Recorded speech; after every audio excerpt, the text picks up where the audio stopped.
જય શ્રી કૃષ્ણ મિત્રો। આજે સમાજના એક અત્યંત કડવા સત્યની વાત કરવી છે। મા બાપ પોતાની જરૂરિયાતો ભૂલીને બાળકોને હસતા મુખે મોટા કરે છે।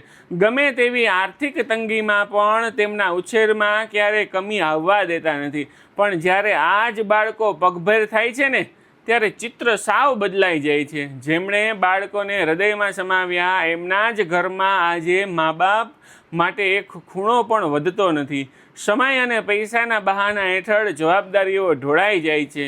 સામે પક્ષે વડીલોએ પણ આજની નવી પેઢી સાથે ભળી જવા સ્વભાવમાં થોડો બદલાવ લાવવો જરૂરી છે, જેથી બંનેનો સાથ અકબંધ રહે। સારું છે કે આજે વૃદ્ધાશ્રમો છે, જેથી નિરાધારને આશરો મળી જાય છે। પણ જરા વિચારો, જો આ વ્યવસ્થા જ ન હોત તો તરછોડાયેલા લોકોનું શું હાલ થાત? અને કાયમ યાદ રાખજો, સમયને પસાર થતાં વાર નથી લાગતી। કાલે એ જ જગ્યાએ તમે કે હું પણ હોઈ શકીએ। તેમને માત્ર હૂંફ આપો। જય શ્રી કૃષ્ણ।